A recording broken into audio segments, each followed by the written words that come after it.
Pessoal também que está acompanhando aí no YouTube, Deus abençoe vocês. Abram também a sua Bíblia em Efésios capítulo 4. Nós vamos ler a partir do verso 1. Se você não abriu a sua Bíblia, você pode acompanhar, aqui está projetado. Aliás, deixa-me falar aqui do tema inicialmente, né?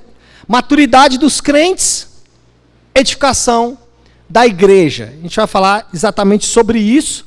O texto que é elaborado para a gente fazer o esboço está no site www.leoeller.com. Você pode acessar e acompanhar. Ela está nos visitando também, né, Nanda? É sua amiga? Sua prima, tudo bem, Thaís? É a primeira vez? Desculpa, passei direto por você, me perdoe, viu? Thaís e a Laura, muito bem, seja bem-vinda, viu? Chazinho da Esther, muito bem. Coisa boa, fique à vontade no nosso meio, a casa é sua, tá bom? Dizia eu então que o texto está disponível no site se você quiser acompanhar aí a nossa meditação. Vamos ler então Efésios a partir do versículo 4, Efésios capítulo 4 a partir do versículo 1, é um texto longo, e aí depois a gente vai focar no texto dessa manhã. Como prisioneiro no Senhor, rogo-lhes que vivam de maneira digna da vocação que receberam. Sejam completamente humildes e dóceis, e sejam pacientes, suportando uns aos outros com amor. Façam todo o esforço para conservar a unidade do Espírito pelo vínculo da paz. Há um só corpo e um só Espírito, assim como a esperança para a qual vocês foram chamados é uma só. Há um só Senhor, uma só fé, um só batismo, um só Deus e Pai de todos, que é sobre todos, por meio de todos e em todos. E a cada um de nós foi concedida a graça, conforme a medida repartida por Cristo. Por isso é que foi dito, quando ele subiu em triunfo às alturas, levou cativos muitos prisioneiros e deu dons aos homens. O que significa ele subiu, senão que também havia descido às profundezas da terra? Aquele que desceu é o mesmo que subiu acima de todos os céus, a fim de encher todas as coisas.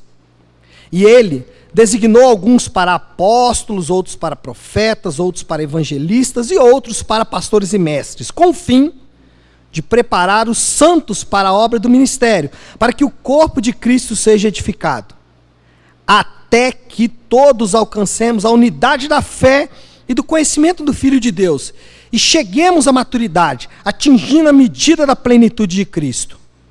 O propósito é que não sejamos mais como crianças, levados de um lado para o outro pelas ondas, nem jogados para cá e para lá por todo vento de doutrina e pela astúcia e esperteza de homens que induzem ao erro. Antes, seguindo a verdade em amor, cresçamos em tudo naquele que é a cabeça, Cristo. Dele, todo o corpo, ajustado e unido pelo auxílio de todas as juntas, cresce e edifica-se a si mesmo em amor, na medida em que cada parte realiza a sua função. Amém? Até aí vamos orar? Nosso Deus e Pai, peço que nos conceda espírito de sabedoria e de revelação no pleno conhecimento do Senhor. Oro também para que os olhos do nosso coração sejam iluminados, a fim de que conheçamos a esperança para a qual o Senhor nos chamou, a nossa gloriosa herança e a grandeza do seu poder. Oramos em nome do teu santo Filho Jesus. Amém.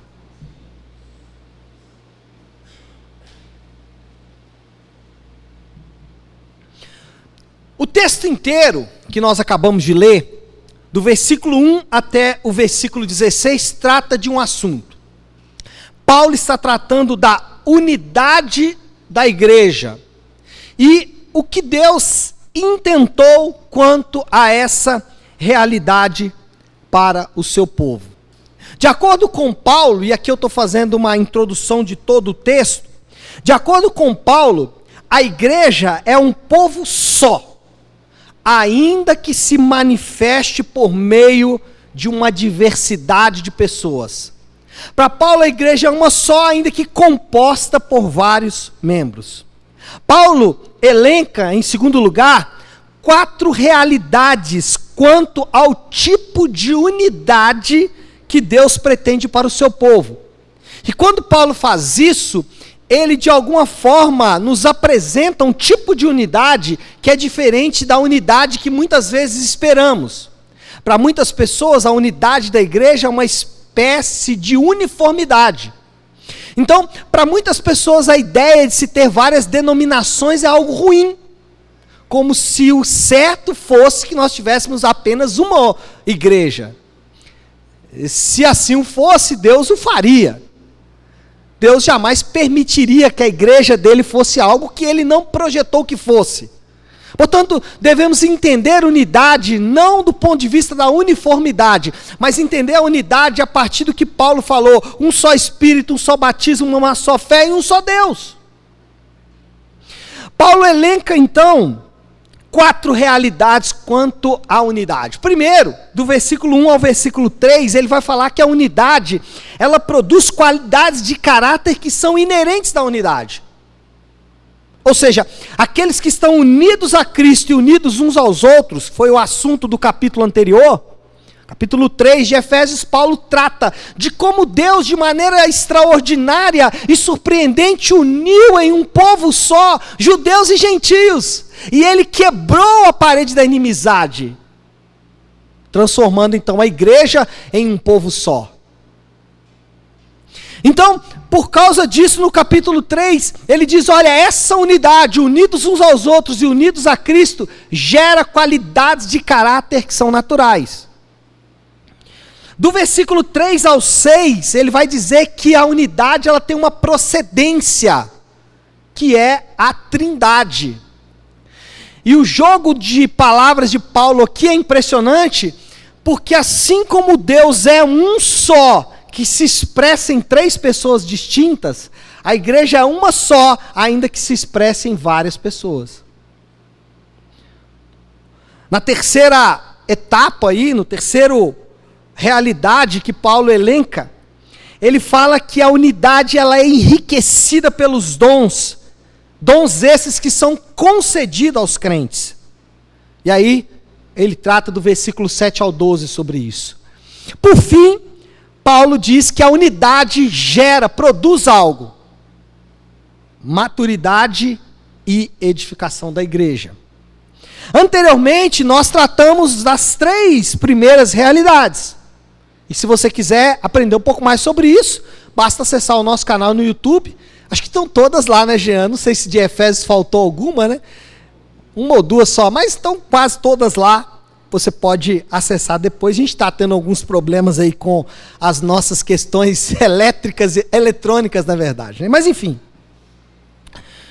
Tratamos dessas 3 realidades anteriormente. O apóstolo, então, continua desenvolvendo seu argumento acerca da edificação do corpo de Cristo. O assunto ainda é a edificação do corpo de Cristo, os dons, vimos na semana anterior que eles estão aí para isso. E aí Paulo então afirma, e é o texto que a gente vai tratar hoje, Efésios 4, do 13 em diante.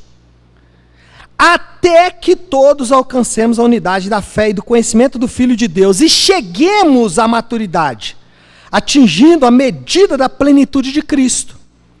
O propósito é que deixemos de ser como crianças, levados de um lado para o outro pelas ondas, ou jogados para cá e para lá por todo o vento de doutrina, pela astúcia e pela esperteza de homens que induzem ao erro. Antes, seguindo a verdade em amor, cresçamos em todas as coisas naquele que é a cabeça, Cristo. Dele todo o corpo, ajustado e unido pelo auxílio de todas as juntas, cresce e edifica-se a si mesmo em amor, à medida em que cada parte realiza a sua função. Esse é o texto que a gente vai tratar então nessa manhã. Depois dessa introdução, vamos focar nesse texto. O longo e árduo processo, iniciado pela ascensão do Senhor em Atos capítulo 1, conduzirá a igreja, ou seja, o povo unido a Cristo e unido uns aos outros, de Efésios 3, à maturidade e à edificação. Esse é o alvo em que, como igreja, haveremos de chegar um dia. Um dia, a igreja vai atingir a medida que o próprio Senhor estabeleceu para ela, e esse dia será então o dia do retorno do nosso Senhor. O que estamos dizendo aqui é que maturidade e edificação caminham juntos, ou juntas, né, na verdade. Caminham juntas. E maturidade e edificação têm um propósito de Deus muito específico. Mas aí surge uma pergunta. Muito se fala sobre maturidade espiritual, muito se fala sobre a urgência em relação à maturidade espiritual, ao amadurecimento espiritual. Mas como alcançar a maturidade espiritual? E mais, qual é a finalidade de um crente maduro? Essa pergunta, ela carrega em si outras perguntas. O que é ser maduro espiritualmente? Para que devo perseguir a maturidade? E aí um exemplo aqui, né? Muitos desejam ser maduros na fé apenas para mostrar para outras pessoas. Outros querem a maturidade para obter vantagens. Alguns pensam em maturidade em termos de ascensão espiritual e, pior, eclesiástica. Irmãos, você vai se surpreender quando descobrir o que a Bíblia diz acerca da maturidade. Se acontecer com você o mesmo que aconteceu comigo. Você vai se surpreender com o que a Bíblia ensina acerca da maturidade. E mais, você vai se surpreender ao perceber como a maturidade está ligada à edificação da igreja e mais presente na sua vida do que você imagina. Você vai se surpreender com isso. E, nesse sentido, nós passamos então para o objetivo da nossa pregação nessa manhã. O intuito do autor, o intuito de Paulo, é mostrar que o alvo da igreja é alcançar a perfeição, no sentido de maturidade e edificação. E isso provém do correto conhecimento de Cristo. O objetivo de Paulo é mostrar que, enquanto igreja, nós devemos perseguir esse alvo, perseguir esse caminho, que é buscar a edificação e a maturidade na unidade. E isso vai acontecer por meio do correto conhecimento de Cristo. Nosso fluxo vai seguir o fluxo batista, e eu descobri essa semana que os presbiterianos imitaram os batistas e também adotam 3 pontos, né?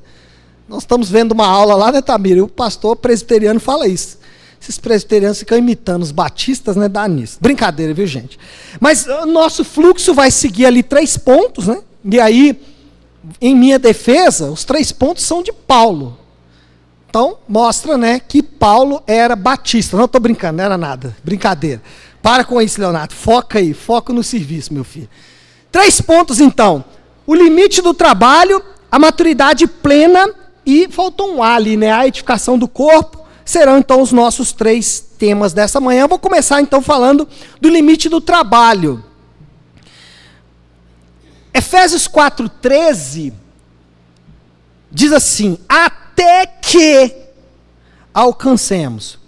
Esse até que, ele nos conecta naturalmente ao versículo anterior. Então, para entender o versículo 13, de alguma forma a gente vai ter que olhar um pouquinho para os versículos anteriores. E nos versículos anteriores, o que nós temos ali, principalmente a partir do 11? O que nós temos? Deus concedendo dons à igreja. Esses dons são manifestos por meio das funções de apóstolo, profeta, evangelista, pastor, mestre. Essas funções, elas têm o objetivo de governar por meio da palavra. Ou seja, essas funções, elas têm uma característica em comum, que é o ensino da palavra de Deus. Apóstolo, profeta, evangelista, pastor e mestre, eles ensinam a palavra de Deus. Então, esse dom de Deus dado à igreja por meio dessas funções, ela tem o objetivo, então, de ensinar a igreja, versículo 12, não só ensinar, mas treinar e capacitar a igreja para a edificação do corpo de Cristo. E aí Paulo entra então, depois de dizer que a igreja é embelezada, melhor. A igreja é embelezada por esses dons, e esses dons eles estão ali até que. Ou seja, quando acaba o trabalho dos presbíteros? Lembre que as funções de apóstolo, profeta, evangelista, pastor e mestre é as funções ligadas ao presbítero. Então, até quando teremos presbíteros? Até quando os presbíteros vão trabalhar? Por isso o limite do trabalho. Paulo vai falar 3 coisas que o presbítero deve trabalhar. Primeiro, ele deve trabalhar até que todos alcancemos a unidade da fé e do conhecimento de Cristo. Considerando a expressão em perspectiva dos versículos precedentes, torna-se inequívoco que o que Paulo tem em vista é que a igreja inteira, constituída não só dos apóstolos, profetas, evangelistas, pastores e mestres, mas de todos os demais crentes, sejam fiéis ao chamado que receberam de servir com o intuito de edificar o corpo de Cristo. A questão aqui não é nem temporal ou de progressão. Paulo não tem em mente um dia em que a igreja vai ser uma uniformidade. Irmãos, Paulo ele não é um idealista frustrado. Porque por vezes nós olhamos para o desenho das coisas, especialmente na igreja, e olhamos para a palavra de Deus e a gente acha que está tudo tão distante que quem escreveu a Bíblia era um frustrado, um idealista que não viu aquilo que ia acontecer. Os problemas que Paulo enfrentava na igreja em Éfeso são os problemas que nós enfrentamos hoje também. O que Paulo está fazendo é relembrando um princípio básico para a igreja. O que ele está relembrando? A unidade da igreja, ela é promovida quando a igreja promove o conhecimento de Cristo. Ele está dizendo o seguinte: nós não vamos ser unidos como quando todos forem batistas, presbiterianos, reformados, calvinistas. Não. Ele está dizendo, nós seremos unidos, independente de sermos calvinistas, presbiterianos, batista, reformado, não sei o que, mas se todos esses grupos falarem a respeito do conhecimento de Cristo. O que causa unidade não é a denominação A, B ou C, não é o Papa que causa a unidade, o que causa a unidade é o pleno conhecimento de Cristo. Por incrível que pareça, a igreja de Cristo pode se tornar outra coisa que não a promotora do conhecimento de Cristo. Por incrível que pareça. Isso acontece quando a ênfase central da igreja não é o conhecimento do Filho de Deus. A igreja deixa de ser promotora do conhecimento de Cristo quando ela mistura o conhecimento de Cristo com outros tipos de conhecimento. E aí essa questão, ela reacende a discussão em relação ao propósito da igreja. O que estamos fazendo aqui? O que estamos fazendo aqui? Qual é o objetivo da igreja? Em nossa realidade local aqui, enquanto igreja nave, nós somos repetitivos em falar do DASC. Eu vou explicar daqui a pouquinho o que é o DASC. Mas voltando a falar dos propósitos da igreja, deixa o DASC aí um pouquinho. Como descobrimos os propósitos de Deus para a igreja? Como descobrimos o que Deus quer que a igreja faça? Irmãos, existem em torno de 80 metáforas acerca da natureza da igreja na Bíblia. Cada alegoria cada metáfora carrega um significado a respeito do propósito da igreja. 80 metáforas. Cada metáfora carrega um significado. Por exemplo, a igreja é chamada de noiva. E aqui só um parênteses rápido, tem gente que acha que a igreja vai chegar como se fosse uma noiva lá no céu. Não é nada disso, irmão, é uma metáfora. Assim como Jesus disse, eu sou a porta.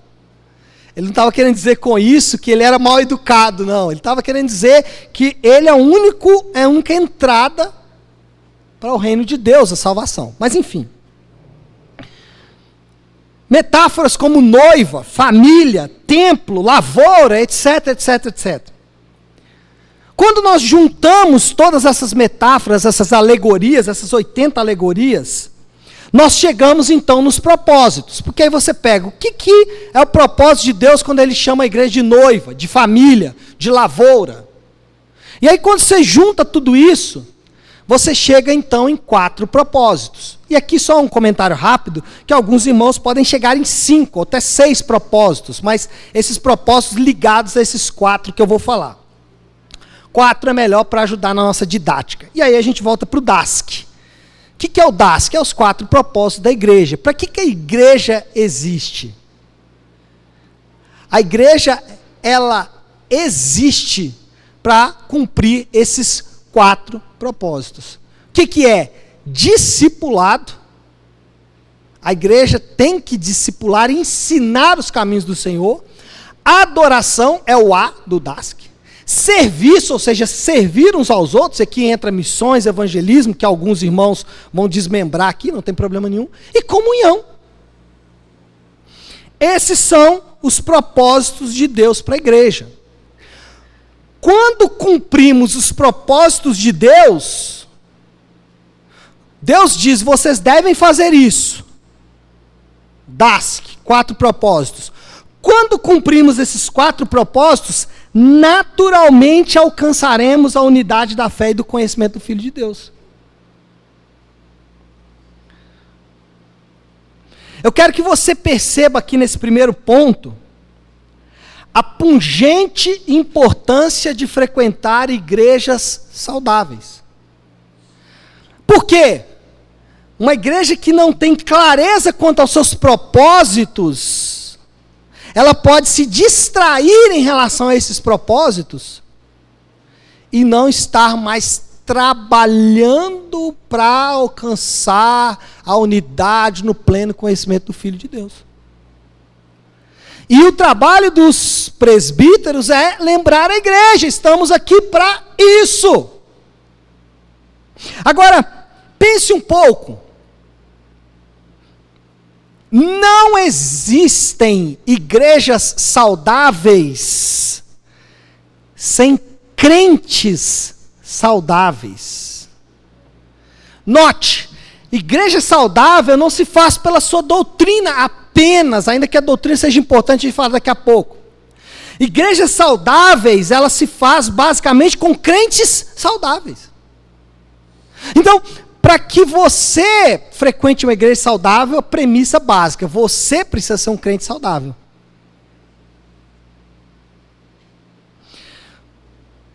A igreja que você participa é uma das decisões mais importantes da sua vida. Não a mais importante, mas é uma das mais importantes. Por quê? Porque à medida que você é exposto à teologia da sua igreja, você vai tomar decisões em relação ao seu casamento, em relação à sua escola, em relação ao seu trabalho, em relação à sua família. Aquela igreja vai moldar a sua teologia. Vai moldar, de alguma forma, a maneira como você vai decidir em relação a temas importantes. Por isso, decidir qual igreja participar é uma decisão muito importante. Porque ela vai impactar em outras decisões. Segundo, até que cheguemos à maturidade. A figura essencial aqui é de uma pessoa forte, madura, bem formada. Essa maturidade pode ser descrita como um indivíduo fisicamente robusto, como aquele garoto que está na porta ali, olha só. Garoto fisicamente robusto, né? Viçoso. em seu melhor estado emocional, sem defeito e espiritualmente capaz. 3 pontos agora sobre esse maduro. Do ponto de vista das Escrituras, maturidade não é um estado de ascensão espiritual ou eclesiástica. Ser pastor, ler a Bíblia, orar, tudo isso é muito importante. Ser líder na igreja é tudo muito importante. Mas não significa necessariamente maturidade. Muito menos a condição de evolução do conhecimento dos crentes. A fé cristã não é um gnosticismo às avessas. Nós não alcançamos maturidade pela quantidade de conhecimento que arquivamos. Pode acontecer até o contrário. Em alguns casos, você vai ver pessoas evoluindo. Acontece. Terceiro, maturidade não é medida por critérios como tempo de conversão, experiências desastrosas. Tem gente que mede a sua maturidade. Eu sou muito maduro na igreja, já passei por cada coisa. Maturidade não é medida por tempo de conversão, experiências desastrosas ou comportamento cáustico. O que é isso? O pessoal fala assim: eu estou tão maduro que agora eu não quero saber de nada. Às vezes, irmãos, essas coisas podem fazer a pessoa evoluir. Ela acha que é muito madura, na verdade ela é muito imatura. E uma coisa que acontece comigo, não sei se com vocês também, parece que a gente vai ali vivendo momentos de maturidade, uma coisa assim meio estranha, né? Parece uma espécie de bipolaridade ali, assim, mexendo aqui com uma questão muito singela, mas enfim, só para dizer que às vezes a gente passa por isso mesmo. E aí é fácil para a gente poder analisar, né? Fácil para a gente poder analisar. Quantos crentes que você conhece que parece ter regredido à medida que o tempo passa? Quantos crentes que você conhece que em vez de evoluir, involuíram?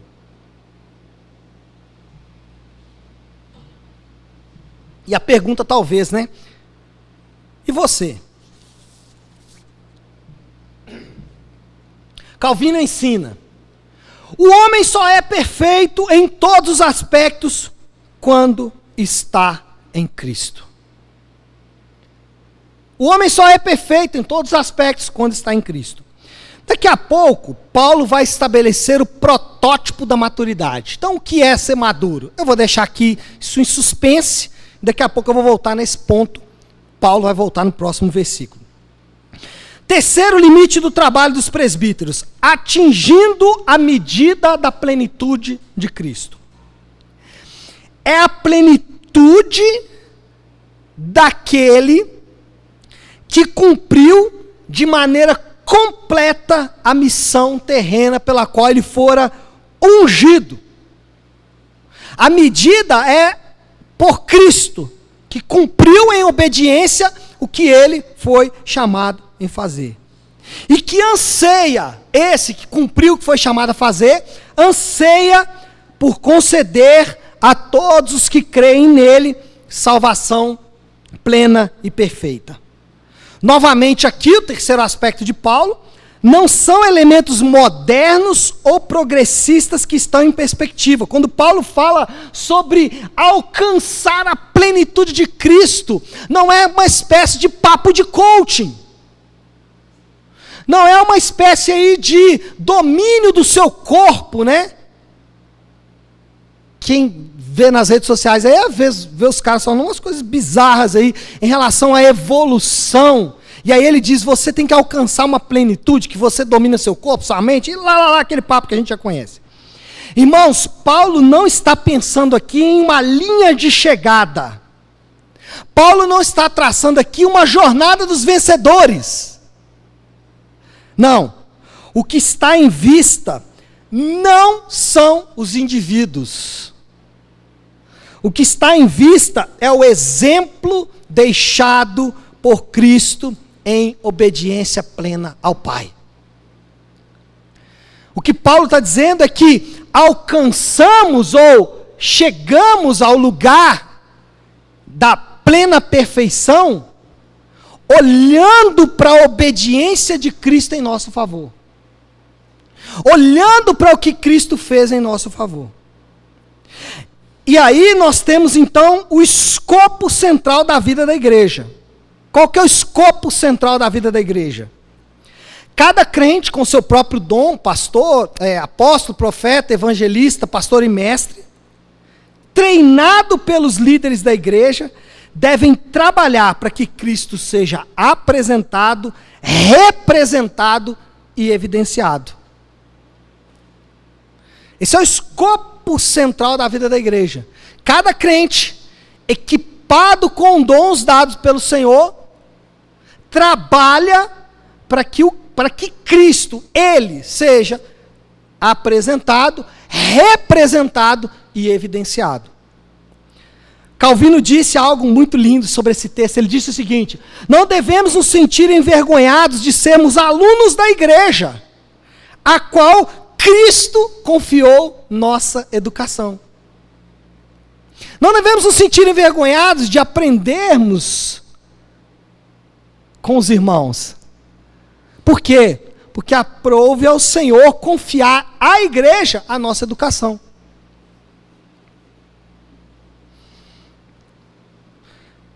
E aí nós entramos então no ponto 2, a maturidade plena. Paulo falou da maturidade aqui no 13, e agora ele abre um parêntese para explicar o que é essa maturidade. Efésios 4:14. O propósito é que deixemos de ser como crianças, levados de um lado para o outro pelas ondas, ou jogados de cá para lá por todo o vento de doutrina, pela astúcia e pela esperteza de homens que induzem ao erro. Antes, seguindo a verdade em amor, cresçamos em todas as coisas naquele que é a cabeça, Cristo. 3 aspectos introdutórios aqui. Embora inicialmente a maturidade foi descrita pelo apóstolo como um aspecto corporativo, ainda assim, claramente, a maturidade depende dos membros individuais da igreja.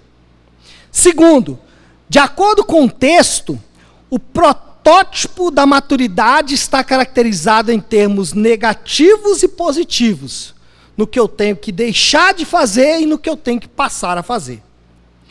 E o terceiro ponto introdutório aqui é que as consequências da ausência da maturidade e as marcas distintivas da sua presença estarão latentes. Dito isso, vamos ao protótipo do crente maduro. O que é ser um crente maduro, então? Primeiro, com o negativo. Deixemos de ser como crianças. É a primeira coisa que temos que fazer. Habilidosamente, Paulo compara a vida do imaturo com as tempestades do mar. Ele cita aí, levados de um lado para o outro, ou pelas ondas, ou jogados para cá e para lá por todo o vento de doutrina. Ele usa 2 expressões marítimas, onda e vento. Irmãos, Paulo sabia muito bem o que era ser jogado de lá para cá, o sabor das ondas, Depois você lê lá em Atos capítulo 27, você vai saber que Paulo sofreu um naufrágio, antes inclusive dessa carta. Então ele sabe muito bem o que é experimentar isso aqui. As crianças instáveis, elas são como barquinhos num mar tempestuoso. As crianças instáveis, elas estão inteiramente à mercê dos ventos. As crianças instáveis, como barquinhos no mar, são totalmente à mercê das tempestades e das ondas. E a maioria dos leitores da carta eram recém-convertidos. Os crentes da cidade de Éfeso eram, em sua grande maioria, recém-convertidos. Se você quiser ler um pouco mais sobre a conversão desses irmãos, vá para Atos 19.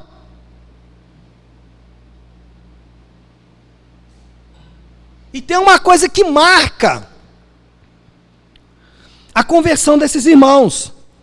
é que a cidade de Éfeso era conhecida pela grande superstição, pelas obras de feitiçaria e obras malignas de ocultismo que eram feitas nessa cidade. Há o relato lá em Atos 19 da queima de vários livros ali de magia. Bom, do ponto de vista prático, nós podemos pensar aqui, nesse primeiro ponto aí, do que temos que deixar de fazer. Do ponto de vista prático, os crentes imaturos, na descrição do apóstolo, né, ele chega a dizer, levados pela astúcia e pela esperteza de homens que induzem ao erro. Então, o que é o crente imaturo na descrição de Paulo? Caem em qualquer armadilha teológica. E hoje é fácil, né?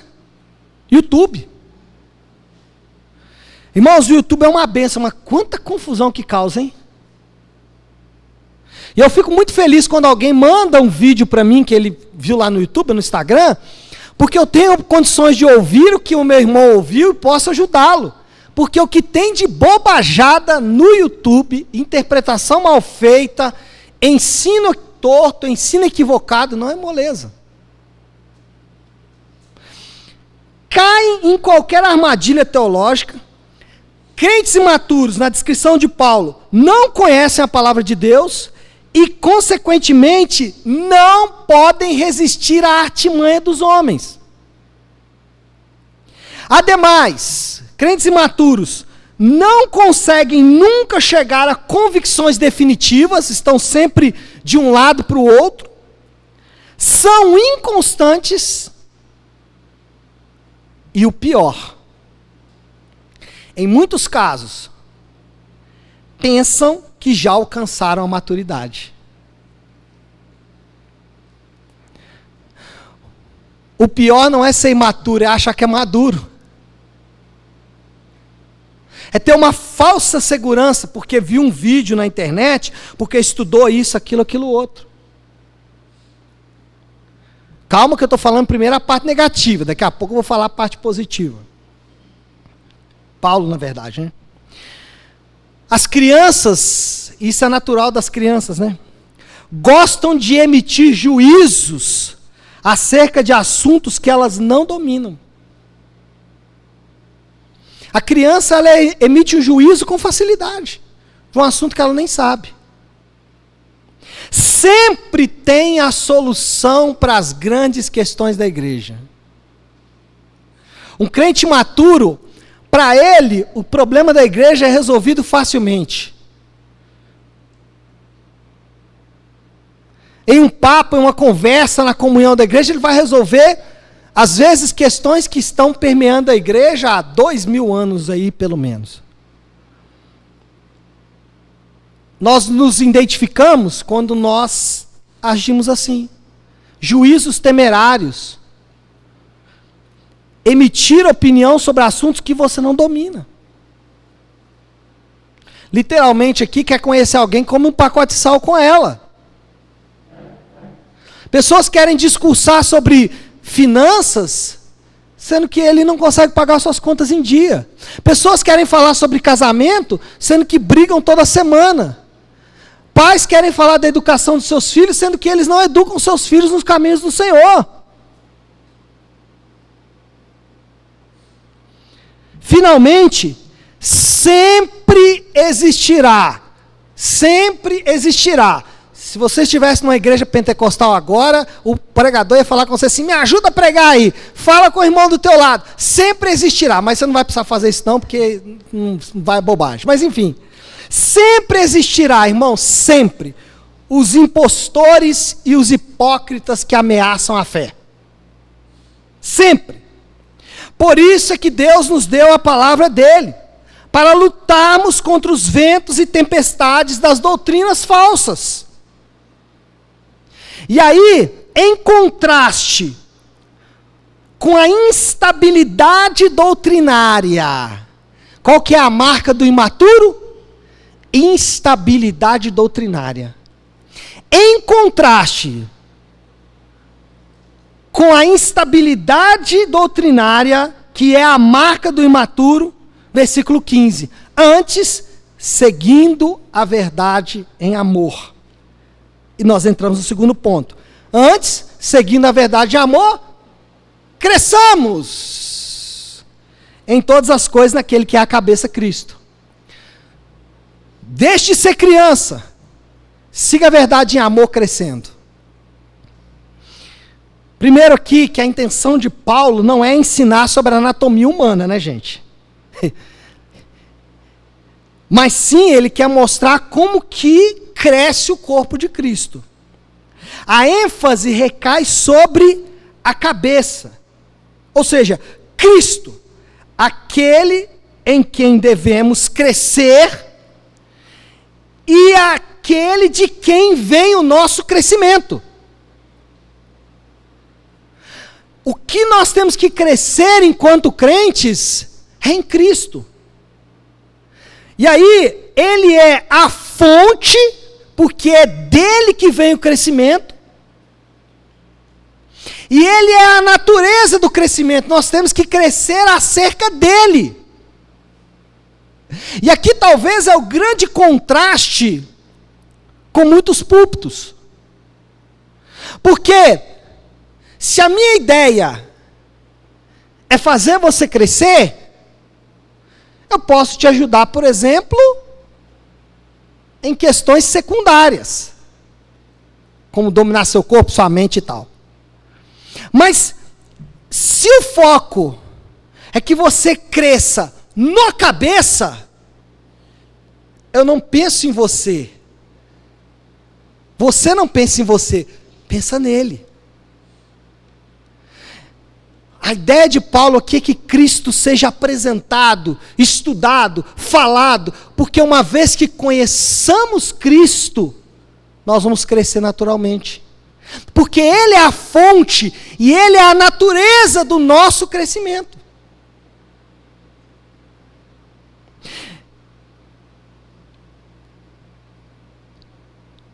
A ideia aqui é que Cristo é como a seiva da oliveira. Ele é o canal que nós, então, vivemos esse crescimento.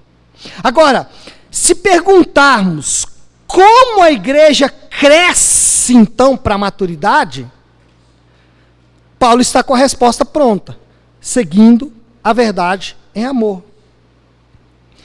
Então, a primeira coisa é que Cristo deve ser o foco.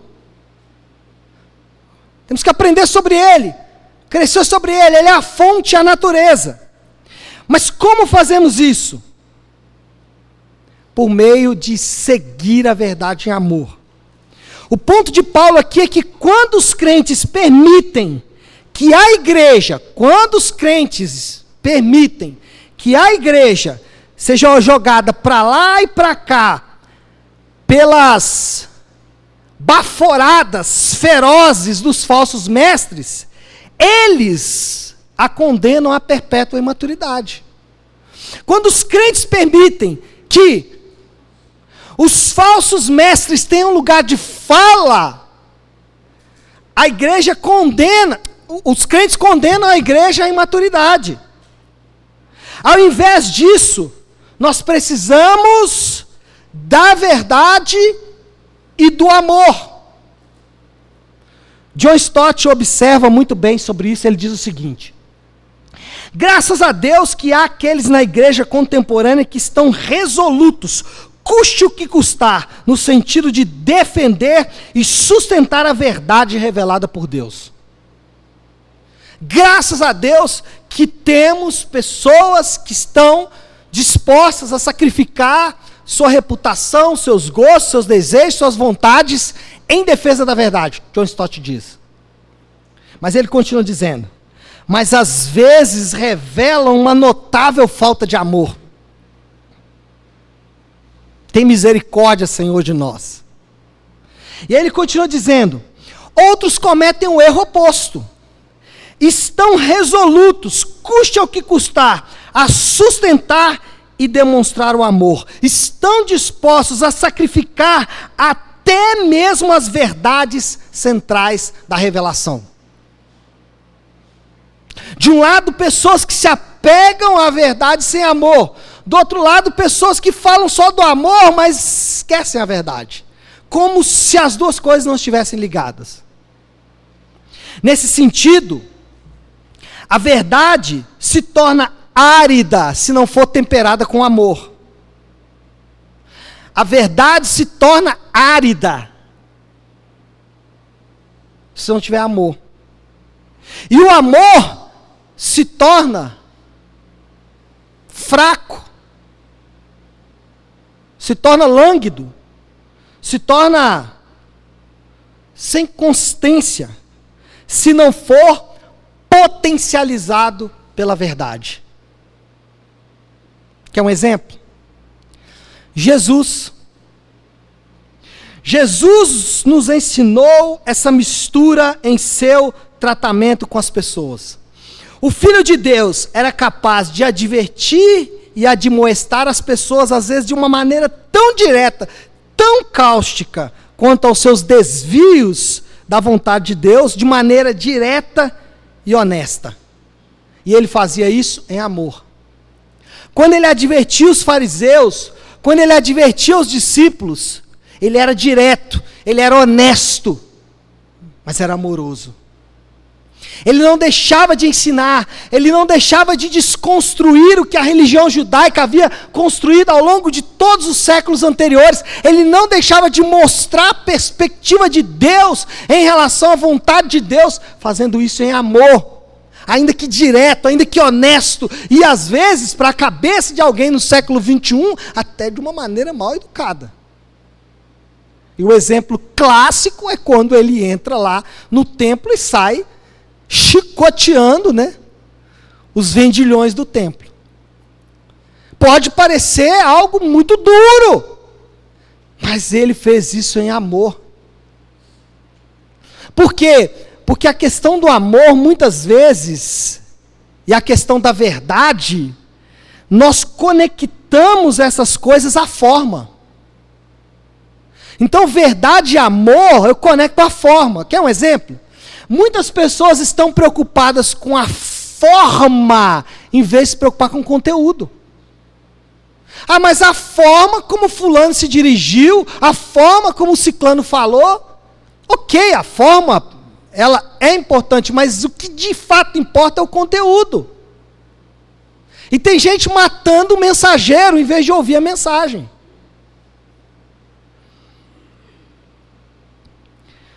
Logo, a igreja é responsável por proteger a verdade da mensagem de Deus. A igreja é responsável por proteger a verdade da mensagem de Deus. Note que eu não disse, os pastores são, é a igreja. Somos todos nós. Os crentes devem ser vigorosos em disciplinar os irmãos que ensinam em discordância com a revelação das Escrituras. Você e eu, nós temos que nos comprometer em admoestar os irmãos quando eles estão ensinando em discordância com as Escrituras. Fazendo em amor, mas fazendo. Falando a verdade, mas falando. Dentro da fé cristã não existe, isso não me importa, importa e muito. Em nossa realidade local, nós auxiliamos os irmãos por meio de alguns documentos. Como que nós auxiliamos os irmãos aqui? 3 documentos. A declaração de fé da Igreja Nave. Nós chamamos de trilogia histórica confessional. Primeira declaração de fé da igreja. Ninguém pode ensinar que não esteja dentro daquilo ali, e aí você fala assim, mas não é a palavra de Deus, é que a declaração de fé tem que sair da palavra de Deus. A declaração de fé é uma maneira de nos explicar, especialmente em temas polêmicos. O que mais? O catecismo Nova Cidade. O catecismo, a ideia de muitas pessoas é que é um negócio católico, Não, irmãos. Catecismo é tão somente discipulado, é ensinar os crentes. Catecismo, catecúmeno, aquele discípulo, aquele que ia aprender um pouco mais da palavra de Deus, e os catecismos são históricos na fé reformada. Temos catecismos históricos. O catecismo maior e menor de Lutero, o catecismo de Westminster, da confissão presbiteriana, e depois também os batistas. Vários catecismos foram elaborados ao longo do tempo. Qual a ideia do catecismo? Se a declaração de fé é uma ideia de explicar um pouco melhor temas difíceis, o catecismo é uma ideia de tornar esses temas comuns a todos. O que mais? Os teólogos recomendados. Nós temos uma lista que é atualizada quase sempre, de teólogos que nós dizemos para vocês assim, podem ouvir. Por que a gente faz isso? Para preservar os irmãos. E aí nós entramos então, aliás, desculpa, deixa eu finalizar, né? Portanto, o apóstolo chama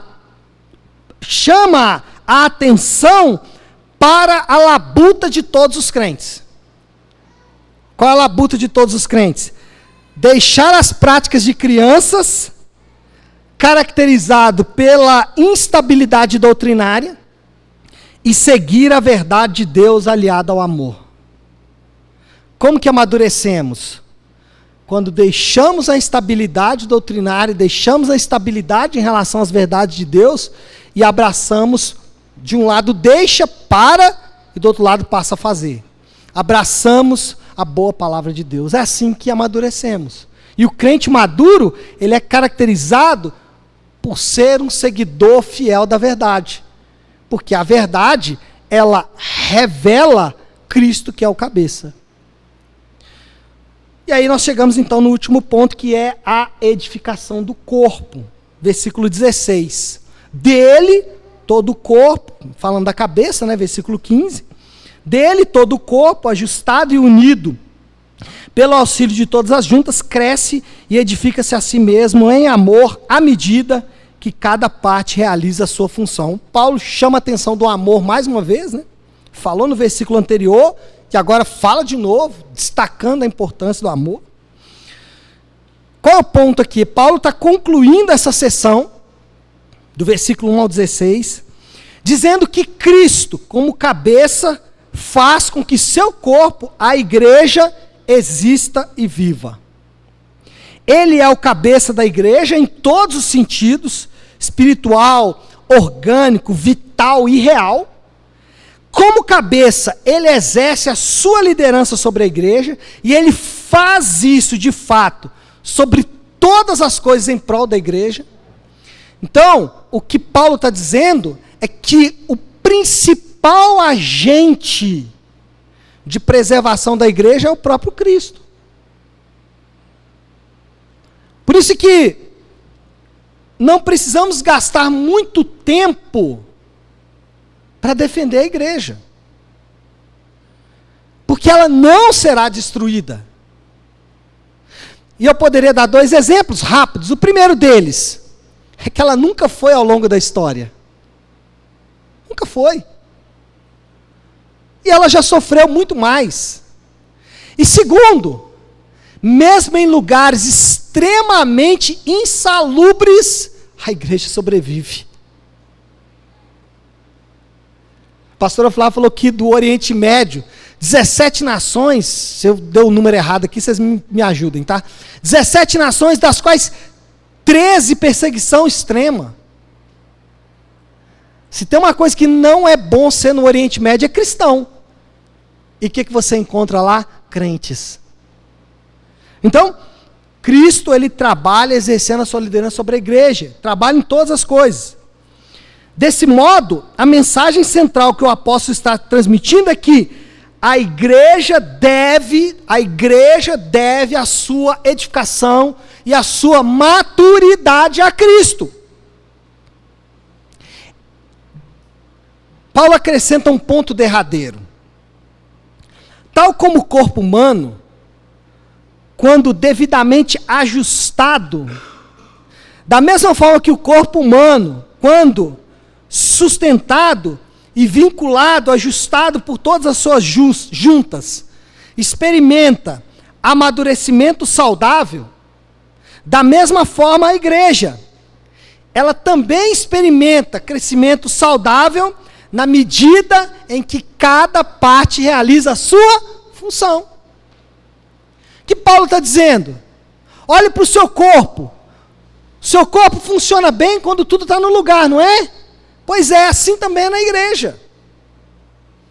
O seu argumento é de que na igreja, cada membro espiritualmente vivo faz a sua parte, realizando o seu ministério no poder do Espírito Santo, conforme o dom concedido por Cristo. Aqui é importante só fazer um comentário, porque quando a gente fala isso, a pessoa já fica pensando assim, bom, eu não estou fazendo nenhum ministério, qual o ministério que eu vou começar então? Não é isso que Paulo está falando. Paulo está falando o seguinte, que quando você recita, um exemplo, tá? Quando você recita o salmo aqui na abertura do culto, e você fala a palavra de Deus, o seu irmão escuta o que você está falando, você está servindo ele. Quando você senta para ouvir uma pregação, de acordo com Paulo em Efésios 5:21, a gente vai chegar lá, você está sujeitando uns aos outros por amor a Cristo. Então, essas são maneiras de servir. Tem outras maneiras, no ministério, liderando, todos nós temos aqui exemplos de pessoas que são vocacionadas para servir no ministério. Na prática, quando todas as partes individuais cooperam, a igreja toda cresce espiritualmente, com vistas à sua própria edificação. Em outras palavras, quando todo mundo faz a sua parte, a igreja cresce para o bem da própria igreja. Você pode achar isso um pouco utópico. Pastor, isso é uma utopia, isso não existe.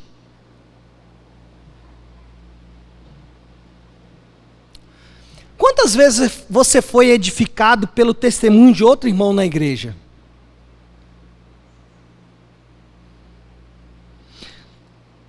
Quantas vezes você foi edificado por uma pergunta no nosso talk?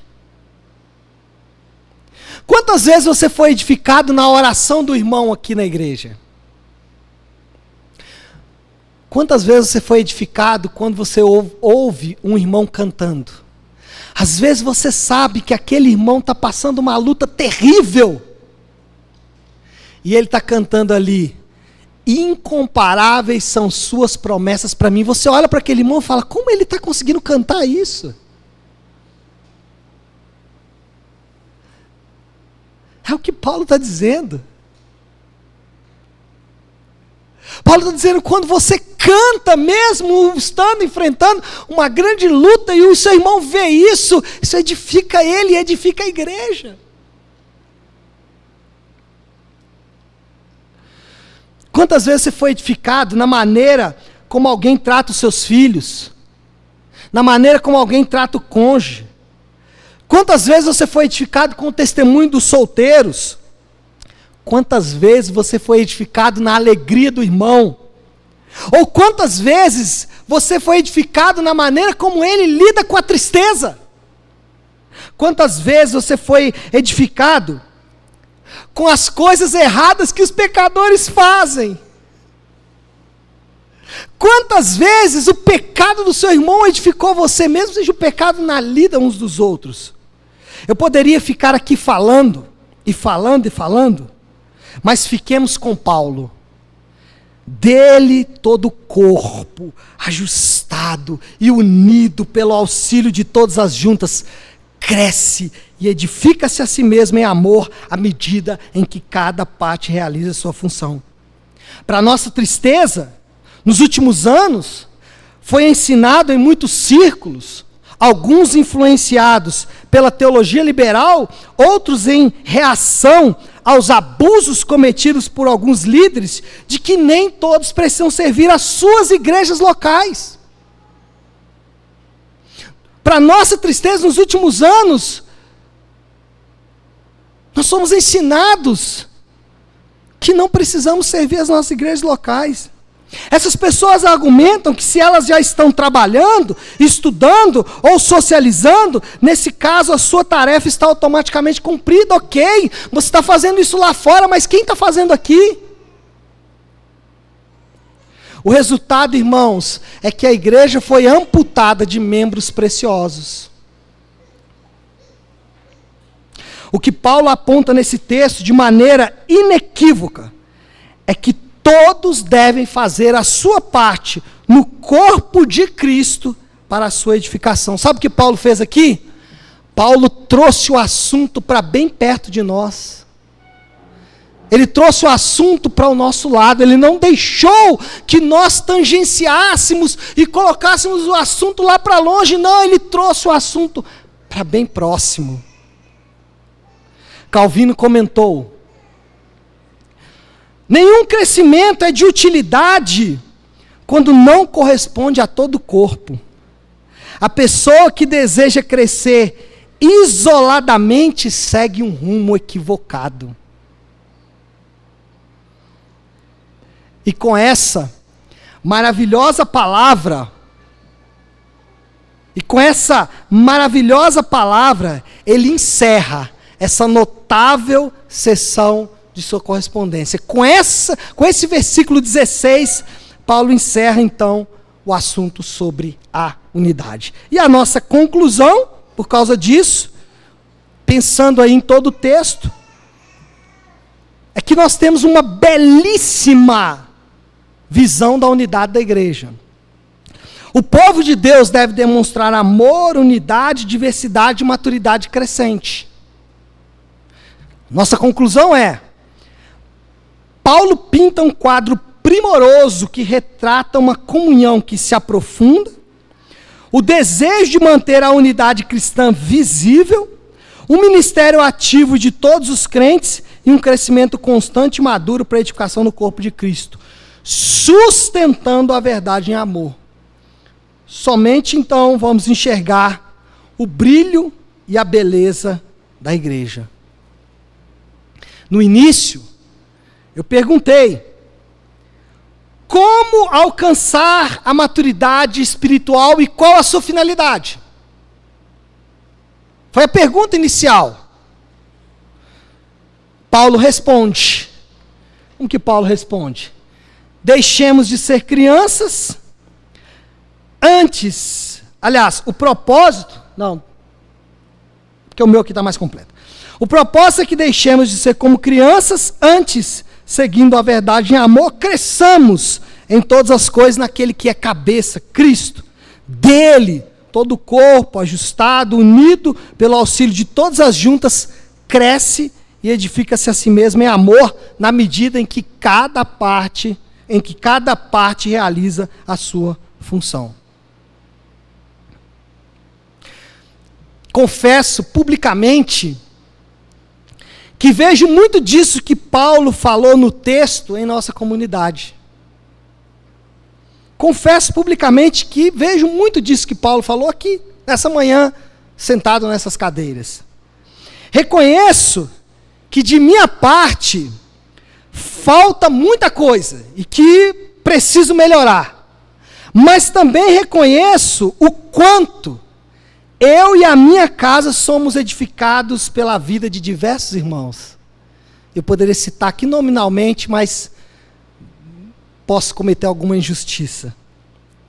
Reconheço que sou edificado pela necessidade. Reconheço que sou edificado pela necessidade de transformação de caráter na vida de outros irmãos. A sua dificuldade de transformação me edifica. Reconheço que eu mesmo preciso de transformação no caráter. E eu espero que isso também te edifique, em vez de te deixar triste. Muito do que Paulo falou, eu reconheço nessa comunidade. E eu louvo a Deus por essa igreja. Porque essa igreja me ajuda a crescer. E o meu crescimento torna-se em edificação para a própria igreja. Reconheço finalmente que, para minha surpresa, Deus resolveu edificar a sua igreja desta forma. É desse jeito que ele resolveu edificar a sua igreja.